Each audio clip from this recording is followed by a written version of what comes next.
Hey guys, welcome to another huge episode of Triggered. I hope that everyone had an incredible weekend. We had an amazing night last night at the White House for the UFC 250 fight night. And it also happened to be my father's 80th birthday. We saw the UFC throw a fight card on the south lawn of the White House. Honestly, like I've never seen before. It was spectacular. 7 fights all ended in finishes, right? So no judges' decisions, anything like that. And yet Justin Gaethje come in as a 6-1 underdog, and as an American 6-1 underdog, and beat Ilia Topuria in an incredible match that, again, no one thought he could possibly win. No one thought it could happen. But the American winning in the last fight against all odds, I mean, it really doesn't get any better than that. I mean, you know, you couldn't script it better. And before the conspiracy theorists start saying it was scripted, it was like, I don't know, man. If you saw Ilya's face like coming out of that thing, I don't think that was scripted at all. That was a rough fight, but it was amazing, and it'll probably never happen again. So I think I got to see one of the most spectacular fights. Most spectacular sporting events probably in history, and it was a one and done. Probably never going to happen again because I don't think, frankly, anyone will ever have the balls to do that again. You had the cage, the octagon on the lawn, the flag in the air, 13 plane F-18 flyover from the Blue Angels. By the way, is signed, and we'll get into what that means for you because I know everyone's concerned about that, as they should be. With our guest, Daniel Turner. He's the founder and executive director of Power of the Future. Big energy conversation, what that ultimately means for prices back home. So it's a big show. Make sure you guys are liking, sharing, subscribing so you never miss one of these major episodes. If you do miss the show here on Rumble, go over to Apple, Spotify podcasts, catch it there. Or if your friends get their podcast that way, make sure they know they can go there and check it out. We need to get it out no matter how. Doesn't matter. We just got to get it out there, okay? For all of the top headlines that we cover here on the show, go over to my news app, MXM News, like minute by minute, where you can get the mainstream news without the mainstream bias. And of course, don't forget about our brave sponsors for having the guts to support this program. Guys, remember to diversify your savings with our friends over at Goldco. Educate yourself, that's number one, and prepare for the future by going to donjuniorgold.com. Again, that's donjuniorgold.com. And by the way, if you weren't already betting with them yesterday during the fights, and if you want to know how real people are making real predictions with their money, check out Polymarket. And today, you can even trade on how much longer the British Prime Minister will even be in office amid their new social media crackdown. And, I'm sure we'll get into this one shortly, but it is absolutely insane. Because if you're an adult and you want to get online, you soon may need to update your face and photo ID, so they can track you. And if you say something that's, not allowed by the masters over there, they'll throw you in jail. So you can follow it all in real time at polymarket.com. You can bet on it. You can see where people are. Usually things tend to be more accurate when people actually have something at stake. It's not just the nonsense pollster. So check them out, polymarket.com. So before we get into our guest, let's get into some more of the top headlines. And again, I want to start with last night because I was there, okay? The UFC on the south lawn of the White House. A real fight card, real fighters, a cage built in the same grass where the president takes questions usually every day, where Joe Biden took at least questions maybe once or twice during his term, to mark the 250 years of this country. They called it Freedom 250, and it landed on my father's 80th birthday, Flag Day. It was awesome. Check this out. Now, under past presidents, the people running this country acted embarrassed by stuff like this, right? They're embarrassed by the flag, embarrassed by the fans, embarrassed by the sports normal people actually watch, and the towns they actually live in. They treated patriotism like it was something you apologize for at a dinner party. But now you have a president who looked at the 250th birthday of the United States and said, you know what? Let's make it loud. Let's make it proud. Let's make it fun. Let's put it on the front lawn, and let's invite the whole country to watch. Here's some more from the events last night. I can assure you, as cool as that looked in person, It was so much better. Like I said earlier, I've been blessed to go to some incredible sporting events. I've seen most of them. There is nothing like this, nor will there ever be again. But look, guys, the regime media, they absolutely lost it this week. They don't hate that it's a big event. They hate that it's popular, right? They hate that it's the UFC. They hate that it's American. They hate that it's not some Pride Month fest. And they really hate that the guy throwing the party clearly loves the country instead of resenting it. The fighters, the fans, the leagues, the people in the stands, that whole world used to be told to shut up and stay out of politics. And last night, they got to watch their country throw itself a birthday party with a cage in the middle of it and a crowd that was not apologizing for a single second of it. It was a celebration of strength and gratitude at the same time. The other side has never understood that you can actually do both. So that's where we start the week. A country that for the first time in a long time actually seems to like itself. And that swagger isn't just for the cameras, because while everyone was watching the cage on the lawn, my father quietly went and did his thing in Washington. The thing that Washington, frankly, spent 40 years swearing could not be done, okay? While the left was complaining about the fight on the lawn, forgetting that, last time they had big events on the lawn, it was like trannies showing their breasts in public, and they said how brave and wonderful that was. I don't know. I'll take this any day. And the leftists that are also trying to say, oh, this is so terrible. This is so, guys, do yourselves a favor. Literally do not criticize the optics of probably the coolest thing that's ever happened at the White House, okay? It's not a good look, okay? It's not going to work. No one believes it, and no one's seeing it. But while they're complaining, my father was actually getting stuff done. For my entire adult life, every president treated Iran like the weather, something you complain about, you manage, you hand off to the next guy, nothing really gets solved, nothing ever gets done. Nobody ever solved it. They contained it, they appeased it, they wrote it checks and crossed their fingers. My father drew a red line one day. Iran will never have a nuclear weapon. And then, unlike every single one of them, he actually enforced it. A few weeks of real pressure in Operation Epic Fury, and Iran's nuclear program is in the ruins. Their military is on its back, and their economy is on the floor. That's why they came to the table. Not because someone asked nicely, but because they had no other options left, okay? And now it's in writing. And again, I'm not a guy that's in favor of wars. I campaign against getting out of all of these things, but you can't let some of these things drip on for 47 years. And now it seems that after a few weeks, we got real results. And it's in writing. Iran commits on paper to no nuclear weapon. The international inspectors are back in, and that pile of highly enriched material gets neutralized under the supervision, so it can't be the fast lane to a bomb anymore. And here's the part that matters most to me. We ended the fighting on America's terms, on every front. No endless occupation, no nation building, no babysitting. American strength used to actually solve the problem. Check out what J.D. Vance had to say on it on CNN today.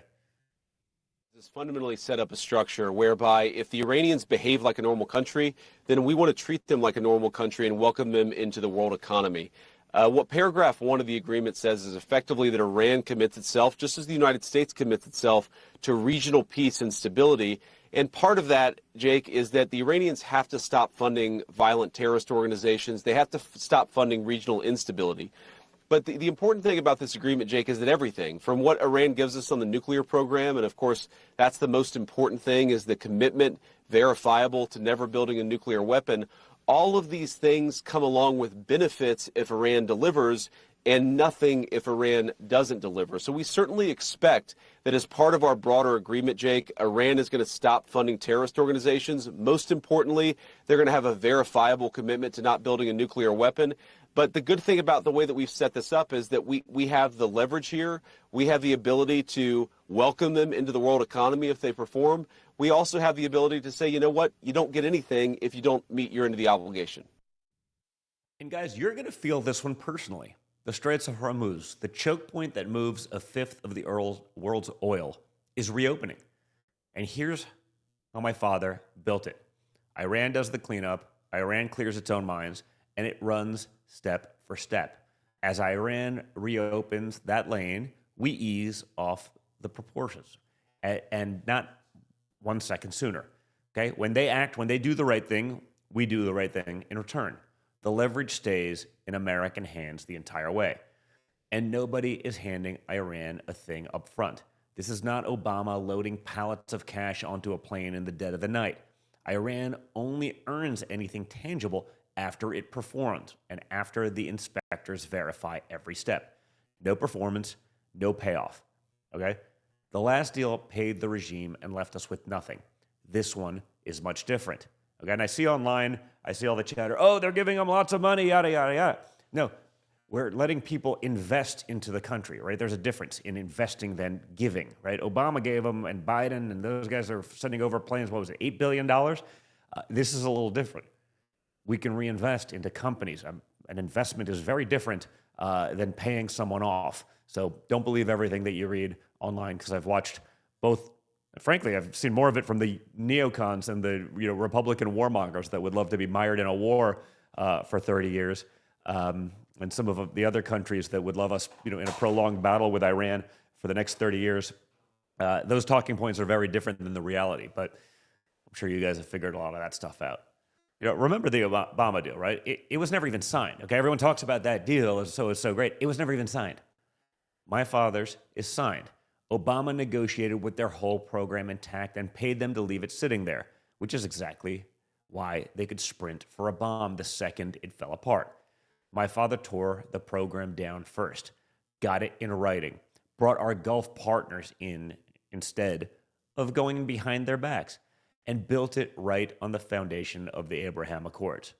And speaking of fights that are being settled, down in Venezuela, we're working diligently with Delcy Rodriguez's government. The U.S. government is doing that to take out narco-terrorist Trinidad leaders. Just let that sink in for a second. Let that sentence sink in. We're actually working with Venezuela to take out drug cartels. Check this out.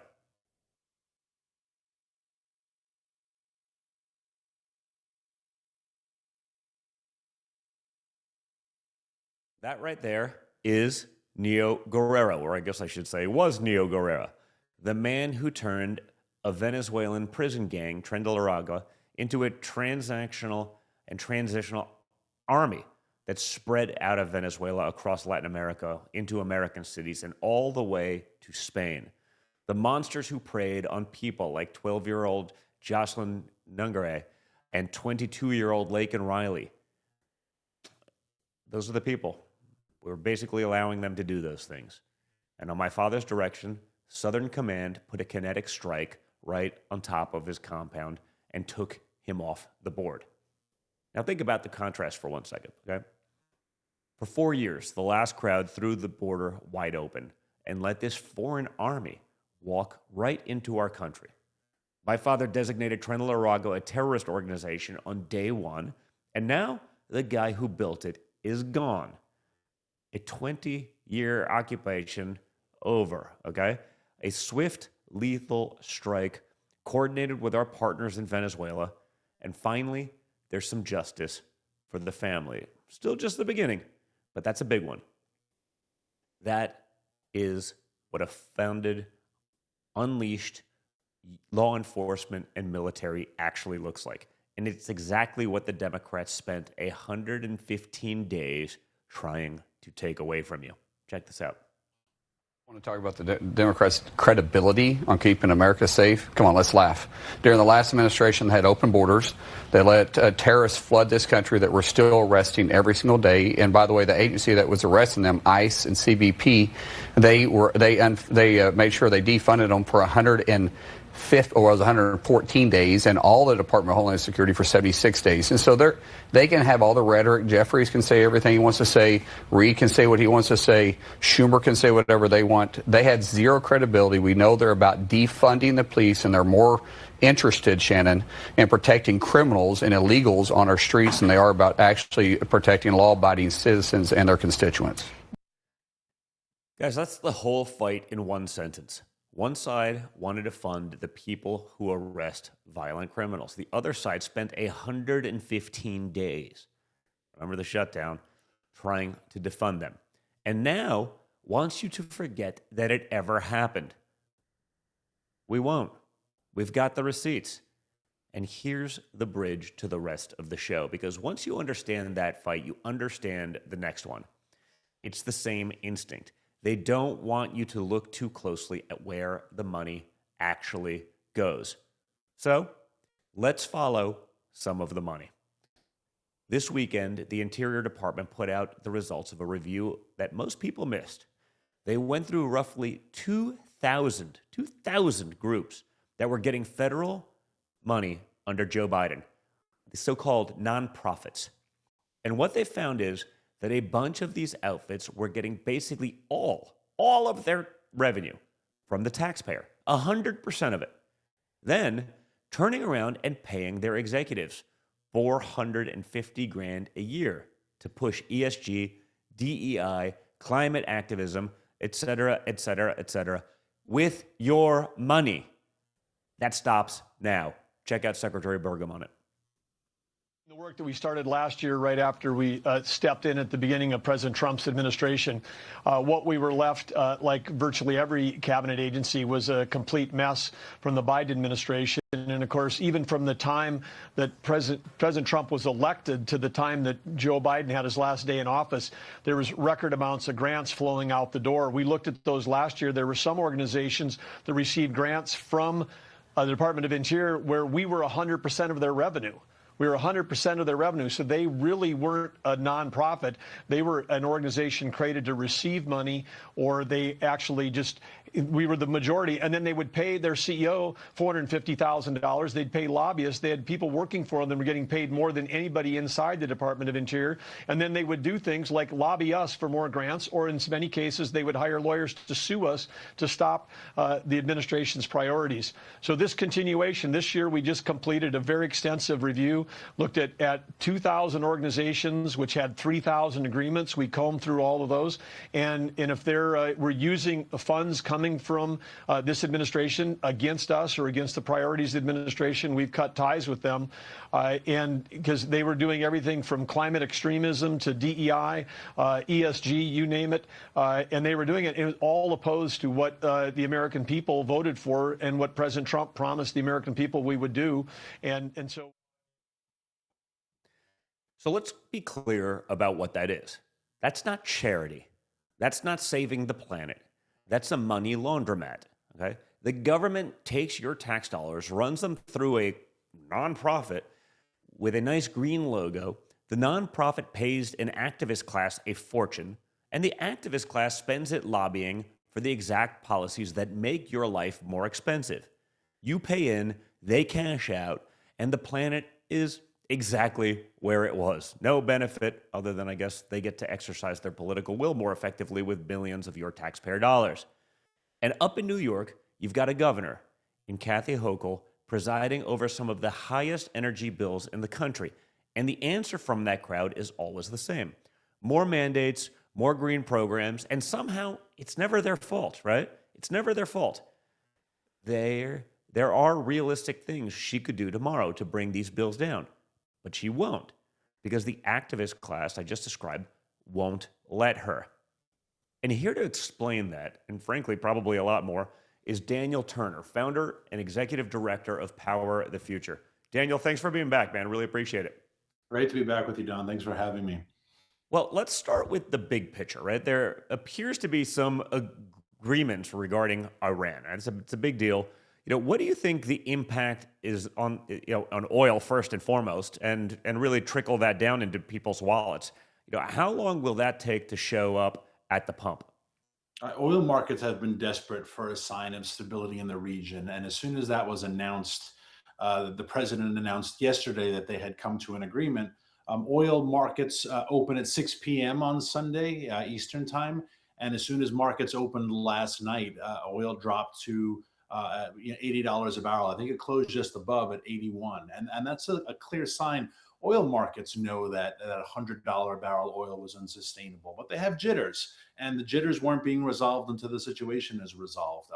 If it stays at this price for the next couple of days, and there's no reason why it won't, you'll see gas prices drop by next Monday and drop significantly. I mean, I'm talking 35, 40 cents a gallon over the next couple of days, and therefore, we'll continue in that direction. If you recall, and the audience recalls, when the president was inaugurated on the 20th of January back in 2025, it was within a couple of weeks that we saw oil hit $65 a barrel, that gas was under $3 a barrel. So much so that at the first address to Congress, right, it couldn't be called a State of the Union, it was the joint address to Congress.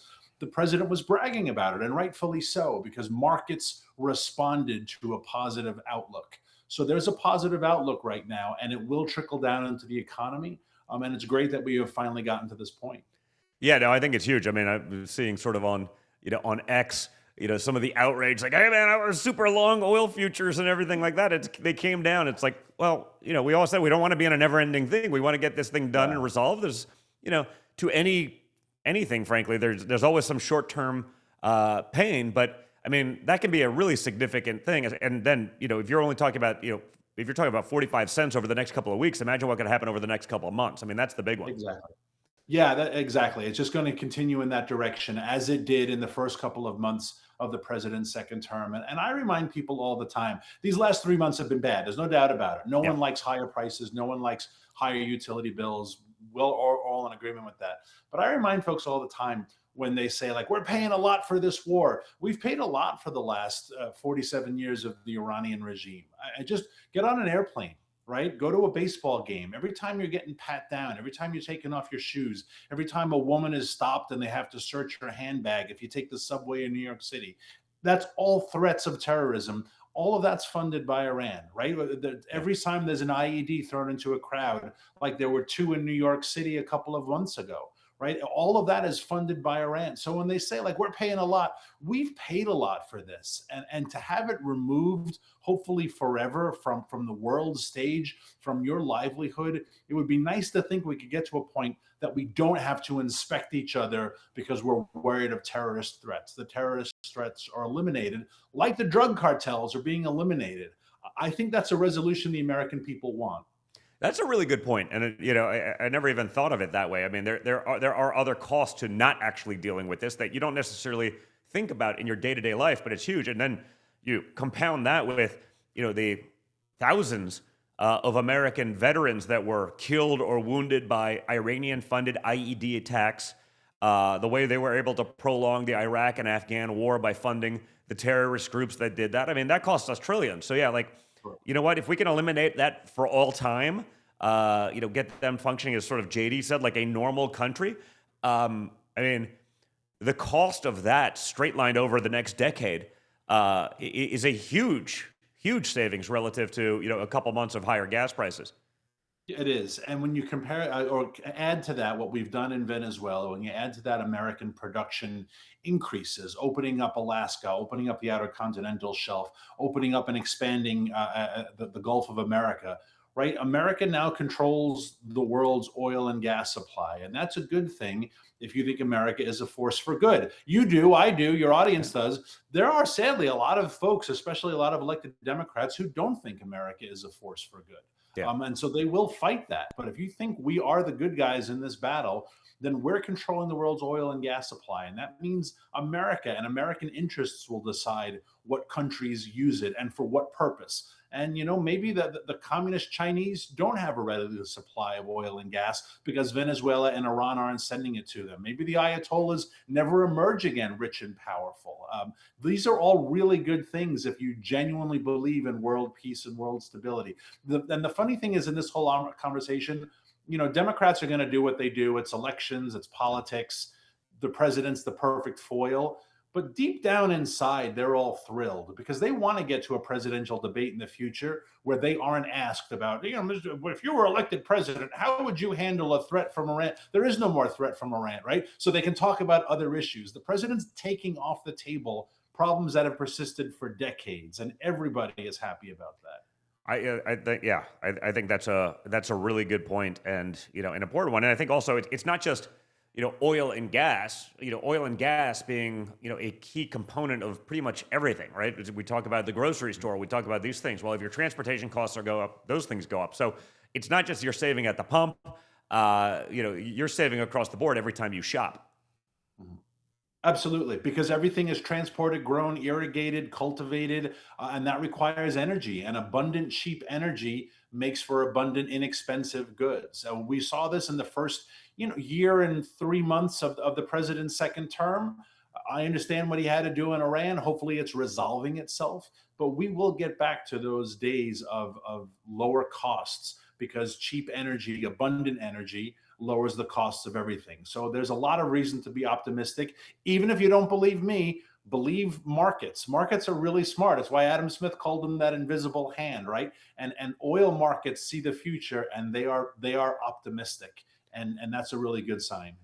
That's a great point as well, Daniel. I mean, what is it about the strait that moves oil prices so much? And what do you think sort of the ideal price for oil right now? How do you come up with that calculus? I mean, obviously the markets are going to do that, but where do you think that really settles down, assuming this all holds and sticks?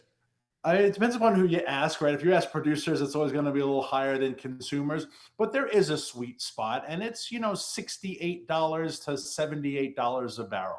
If oil gets to be too cheap, that's great for us, but it's bad for producers. And eventually they will start firing people. They will not buy future contracts, right?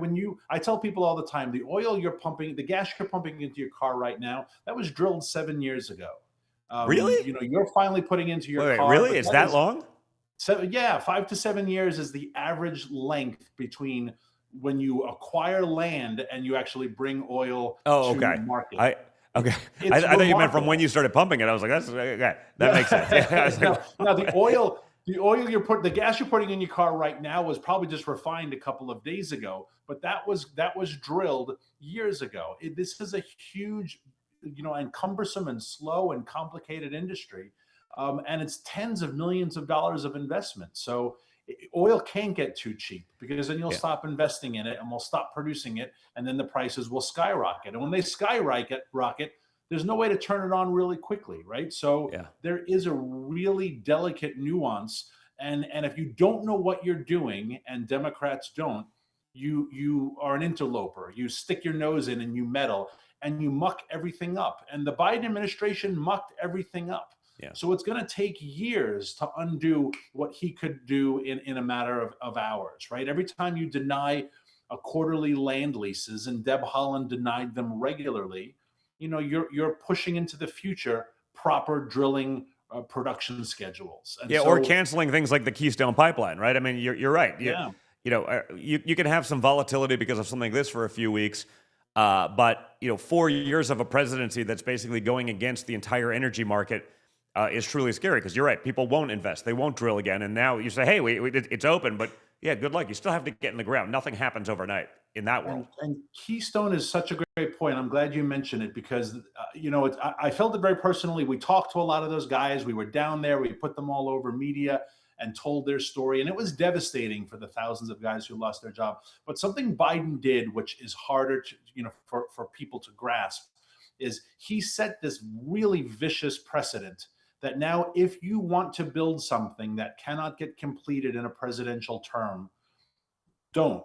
Because Gavin Newsom will run. If President Trump grants another Keystone permit tomorrow, Gavin Newsom will run on it. And he will say, when I'm elected president, I will shut that down. Who's going to invest $10 billion into something the president can shut down if the wrong party gets into power? And we never used to do that to each other. Democrats never used to do it to industry, but now they will. And so, people look at the Hoover Dam. We used to build great things. Who the hell's going to build anything that can't get accomplished in a 4-year term? Because those idiots are going to run on shutting it down, and there goes your investment. They lost billions of dollars in Keystone.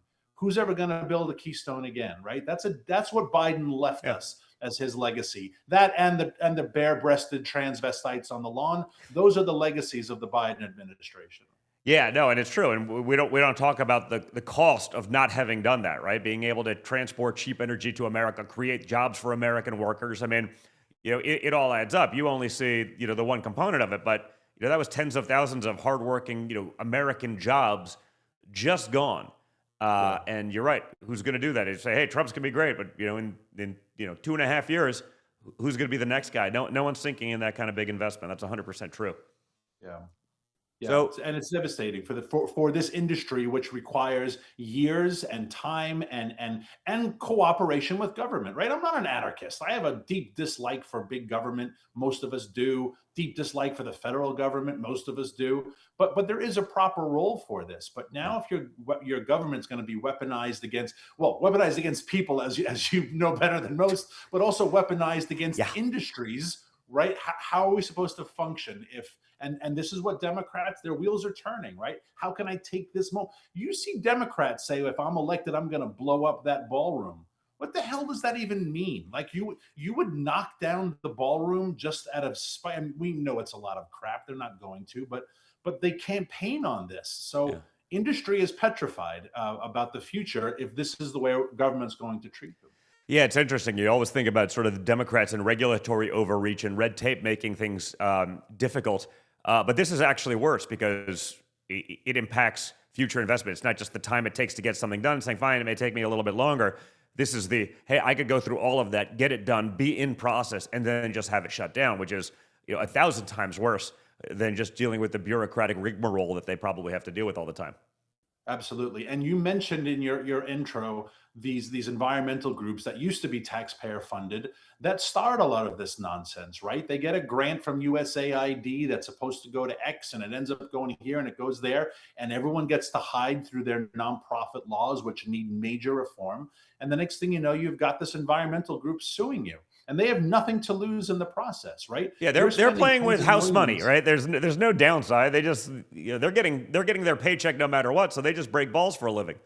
Yeah, and you're spending tens of millions of dollars defending yourself, and then they rule in your favor. Eventually, it gets thrown out, but no, there's no recompense. You're not recuperating your losses. Yeah. And this is where we need a Congress that actually tries to fix things. There's a great piece of legislation that's introduced by Representative Hageman in the House and Senator Ted Cruz in the Senate to sort of combat this, to say you can't have these third party groups, right? I can't sue Bill to sue Don Jr. Right? If you want to sue Don Jr., you have to, right? You can't start funding groups to do your dirty work for you. And there's a lot of nonprofit abuse, especially when it comes to big bad oil, right? So you find these, and a lot of it is Chinese funded, a lot of it is Russian funded. You find these third party groups that are engaged in this abuse of our judicial system, and it has to stop. So Daniel, I mean, we talk about corporate stuff all the time, but you've spent years standing up for the guys who actually produce the energy, the oil and gas workers, the coal guys, the people in those rural towns that the Democrats have forgotten all about it. When the green movement was at its peak under Obama, Biden, what happened to those workers, and what do you want people in the cities to understand about them? Because it's so easy to be negative on this. You've seen how they've done that so effectively, but talk about that and why this matters more than ever. Yeah, thank you. I mean, sincerely, because this is why I started Power of the Future, because they were the ones left behind, right? A bunch of folks from New York and San Francisco decided we were going to shut down coal, and they successfully did that, again, through these third-party groups. And they went into these rural towns all across America and shut down the one source of income for these folks and left them destitute, right? There's no other industry wasn't moving there for 10, 15 years, right? Their mortgages were then underwater. Their schools closed. The opioid epidemic hit. And why opioids? Because opioids are really cheap and they punch really hard. And if you're a 40-year-old guy and you were a coal miner and your dad and your brothers and everyone in town is a coal miner, but there is no coal to mine, right? Bruce Springsteen used to sing songs about this crap, but he's become one of the bad guys now. But what do? You fall into poverty, you fall into alcoholism, you fall into suicide. And we've done this all across rural America. If you remember the great and really sad speech that Joe Burrows gave when he got the Heisman Trophy win, and he talked about growing up in poor Southeast Ohio, his whole life, all he saw were coal towns close. Coal mine, the whole Obama year, all the Obama years, coal mine after coal mine. Joe Burrows didn't grow up in a poor town. He grew up in a town that was allowed by bad government policies to become poor. And then we told these people we're gonna job train you, we'll give you a job in the green economy. That's all a load of crap, right? Remember the balls of John Kerry to say on day one after Keystone, well, now they have the option to work in the green economy, right? That's the disdain they have for those folks. And you know what those folks love? They love UFC, and that's why they hated last night also, because these are the things that resonate with regular America, and they hate these people with every fiber of their being. It's the huge disconnect between the elite, which isn't just wealth disconnect. Yeah. Donald Trump's pretty darn rich, and he connects with these folks. There's an intellectual, a patriotic, and emotional disconnect that we're experiencing as a country. And these people have so much power to lord over the rest of us, and it's doing great damage to us as a nation. It's a great point. You mentioned it a little bit earlier, but let's talk permitting, because I think people hear that word and they just kind of tune it out, and that's exactly what Washington wants. In plain English terms, what does permitting reform actually mean, and why is it so hard to build anything, especially in places like New York and California?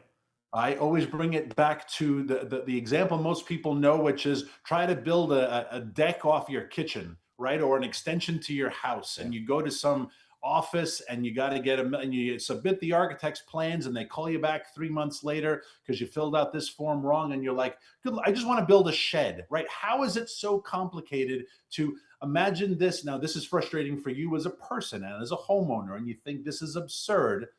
Imagine this for multi-trillion-dollar industries where you're trying to build a pipeline from West Virginia into Virginia to bring natural gas. The Mountain Valley Pipeline took 9 years to permit, right? 9 years just to get the approval, let alone the 4 years it will take to build it. If you as a company are expected to think 15 years into the future, how the hell do you fill out the permits now? By the time I got the permit, the pipeline was the wrong size because that many more people had moved to the area. The dynamics changed. The geography could have changed, right? Housing developments could have built in your pipeline direction. So that's permitting reform. There is a role for government to make sure things are being done well. But whether you want to build a hotel in downtown Manhattan or you want to build a pipeline across three states, if the government can't get its act together quickly, then what happens is nothing. And nothing is bad. Stagnation is bad. Countries die when they're stagnant. Look at Europe, is stagnant and it is dying, right? So this is what permitting reform is what are the obstacles? Who are all those fat bureaucrats who were stamping your letters saying, sorry, you didn't fill out this form now correctly, come back in 2 months and fill it out again. All those people have to be eliminated. Well, I mean, Daniel, you're in New York's backyard on this one, right? Governor Hochul, some of the highest energy bills in America. You've said there are realistic things she could do tomorrow to bring these bills down. What are they? Why won't you do them? Turn back on Indian Point nuclear power plant, right? Governor Cuomo shut it down for some bizarre reason. No one knew why. He did it for climate change. You could just turn the nuclear plant back on. There was another nuclear plant, and I apologize, I can't remember the name of it just now, that was in the middle of construction, that he halted the construction of it. Continue building it, right? Those are very easy things. Reopening up the coal plants is almost impossible in New York because these are vicious people, and they didn't just shut down the coal plant, they imploded them, right? So it will be almost for that reason, so that you will never build a coal plant again. It will be hard for New York to build a coal plant. But, the president signed an executive order with an emergency declaration. And if you are a New Yorker and you are paying 4 times the national average for electricity, which a lot of New Yorkers are, I would say that's an emergency, right? I would say that, especially considering that New York City is dying and losing to places like Miami and Dallas. Whole industries, whole hedge funds are saying, oh, get the hell out of here. This is an emergency. You have a power emergency. There are things that I kind of wish the president would step in a little heavier handed and be like, yeah, sorry, we're doing this. Constitution Pipeline from Pennsylvania, bringing natural gas. We're building it. I don't care what the governor says. I am going to save the people of New York from the emergency of high energy the way I saved the people of New York from the emergency of cartels and criminal illegals, right? I don't need your permission to save the people of New York. I'm going to do it. So let's do it. Yeah, listen, I have a cabin up in sort of that on the New York side of sort of northeast Pennsylvania, up in the Catskills, and on the Pennsylvania side nearby, they're drilling for natural gas. They're doing all sorts of things, and it's funny, man. You go there, the trucks with Pennsylvania plates, they're newer, they're cleaner, they're not, because there's been wealth created by these things, by these industries. Like, they're actually making money, and they're lowering their energy prices. You go across this thing in New York, they can't do it. It's literally all part of the same shale platform, right? Yeah. It's all the same thing, but because you can't do it, those towns are suffering, and they're dying in many cases, and it's such a shame to see. There's no difference in the people. They live, in some cases, a few hundred yards apart, but there's such a drastic difference, and no one sees it.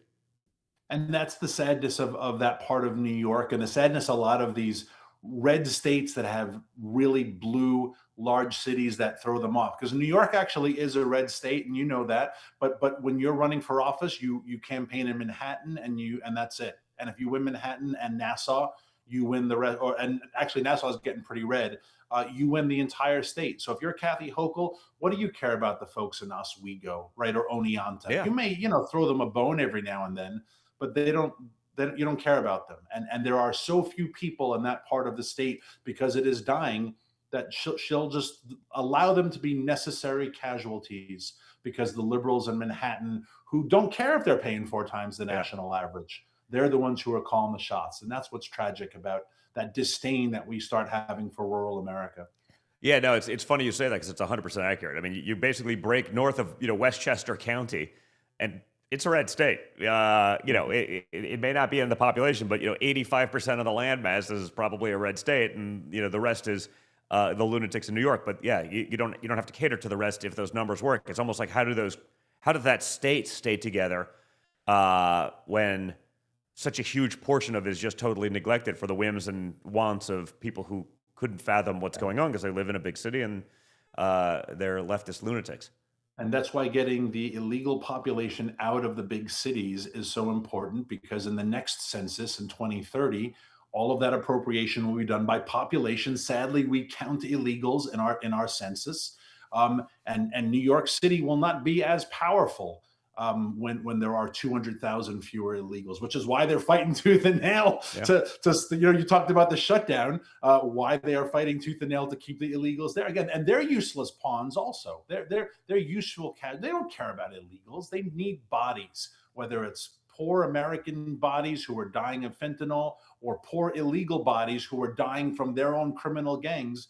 They're just bodies for necessary numbers games for Democrats. That's the way they see people, unfortunately. Yeah, it's always just power. Dan, where did all the green spending actually go over the last decade? Who got rich? What did the rest of us get for it? And wasn't Al Gore just recently talking about global cooling? I know we've talked about some of these politicians, but I guess the new grift is the fear of global cooling after running a multi-billion-dollar fund, after creating the energy, the global warming problem while being a politician, then creating a fund to solve all this non-existent problem. Because I think you'd probably know better than me, but I think the average temperature increase over like the last 75 years was something like 0.2, not 2 degrees, 0.2 degrees, which, I would say is probably not a statistically significant number to actually show any real change, especially when you look at it over, a cycle of, an ice age. Yeah. And that number is not in a vacuum. So when I argue with people who say, since 1850, the global temperature has gone up 1 degree Celsius, and I'll say, okay, maybe it has. I would love to see numbers, and I can disprove that anyway. But I'll just embrace your argument for argument's sake. But that didn't happen in a vacuum, because what else happened since 1850 and the great oil boom and the fossil fuel boom, right? We've moved the majority of people out of poverty, and literacy rates have gone through the roof, and child mortality rates have dropped precipitously, and we're healthier and we're clean. So much healthier now and so much more abundant that the biggest problem plaguing our poor is obesity. I mean, and that's laughable and tragic at the same time, right? So when you say the 1 degree Celsius or 4 inches of increased ocean volume, I'll say, okay, but a lot of other things happened. And I don't think anyone is going to go back to cloth diapers with explosive diarrhea children for the sake of 4 inches or 1 degree Celsius. They're not going to go back to freezing temperatures and miserable heat and not having, the convenience of Uber Eats. They're not. And so, yes, I'll give you the temperature, I'll give you the ocean, but humanity is better off and more prosperous and ultimately more dignified, right? We don't allow our people to die undignified Yeah. deaths anymore because of the great abundance of prosperity from fossil fuels. And so, yeah, I'll take the 2 inches and the 4 degrees, or four By the way, inches and it's two a great degrees. argument, and I've actually never even heard it, which is sort of shocking. So to kind of do this, how come more people aren't making that argument?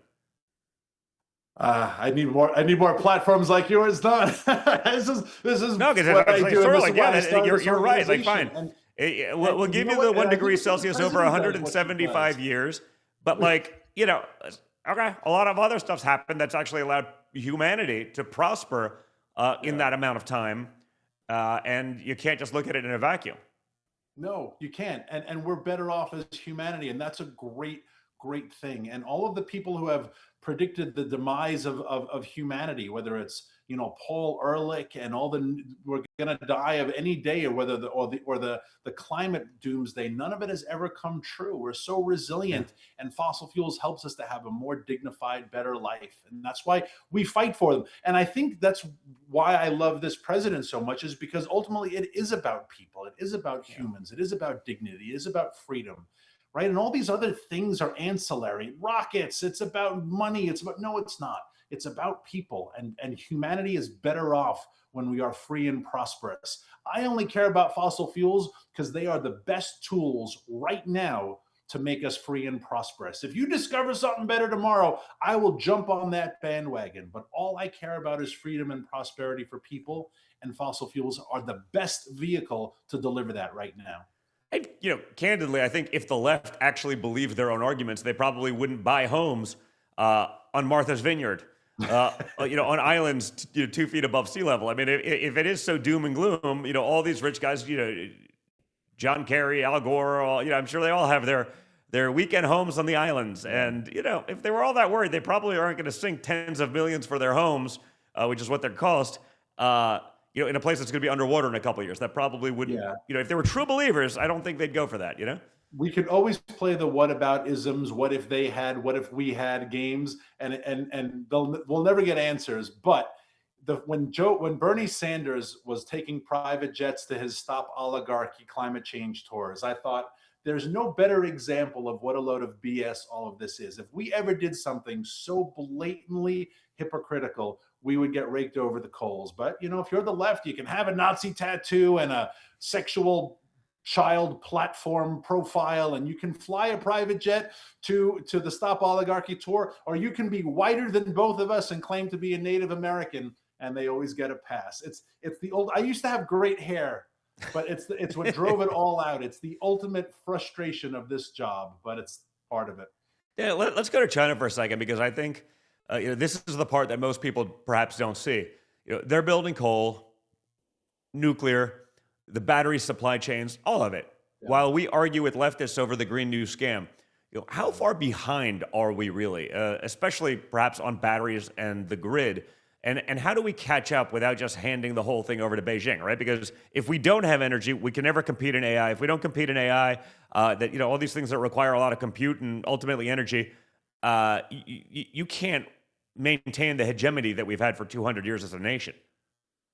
No, and what's fascinating is that we shut down our coal plants to move them overseas to China, who uses coal to produce the stuff that we then buy for them. And it's just not a very sustainable, to use their word, it's not a very sustainable model.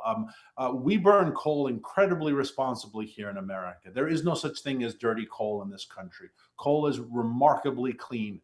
China does not. And they get away with it. And they get away with it because they're China, because they fund most of these climate groups, quite frankly, who sue America to stop using coal. It's a brilliant model that they have exploited our nonprofit laws, our judicial system for their advantage. I wish we took our grid as seriously as China takes theirs. And quite frankly, all of Western Europe should wish the exact same thing. China does not build wind and solar. They make the crap and sell it to countries stupid enough to buy it, but they make crappy wind and solar in coal plants because coal works. Regardless of the temperature, regardless of the sun, coal always works. And they are building coal plants quickly because they want an economy that works. So we have tremendous coal reserves, and we burn it so responsibly that I wish we could have coal plants in every backyard. It should be an afterthought. Utilities used to be an afterthought. No one hemmed and hawed about the electric bill. Maybe you didn't want to pay it, but electricity in America has always been dirt cheap. And we've been electrifying since Edison lit up the New York Times in 1889, I think it was, right? We've been electrifying this country for a long time. We know how to do it. It's only the last 6 or 7 years, starting with really the end of the Obama administration and all of Biden, that we've mucked it up so terribly. And again, I wish we could be as serious as China is when it comes to reliable, affordable, abundant energy for the good of the economy and for industry. Daniel, if you're advising on what an America First energy agenda should actually, deliver and spotlight, what are the 2 or 3 things that, basically have to happen? And how fast could people's bills actually go down if we enacted those things? Increase of electricity production is the most important thing. The president stopped all of the closures of coal plants. That was very important and obviously key. But some of them are still slated to close. There are coal plants in Florida that are still slated to close in 2032, 2036, et cetera. So people are planning to phase them out because we're going to go green, et cetera. That's a dangerous thing. And I think since it's in the future, people aren't paying it much mind. Rebuilding, especially natural gas plants, as quickly as possible, I think is absolutely essential. Expansion of nuclear. Again, everything to bring down the cost of electricity. Electricity is just one component, though, because the things that we use, those products, are all made from oil and gas and coal, and nothing will replace that. You can put all the wind turbines you want or solar panels.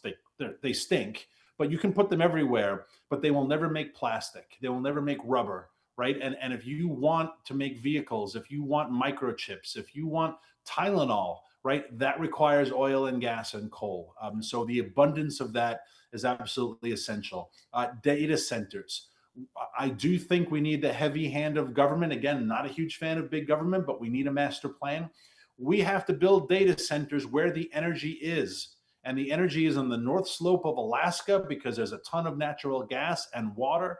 And spend the money on building the transmission lines it's not impossible. It's a big feat, but it is imminently doable. We should be building data centers in the Permian Basin because gas is under $1 per cubic meter because it is so plentiful. It's cheaper to flare it.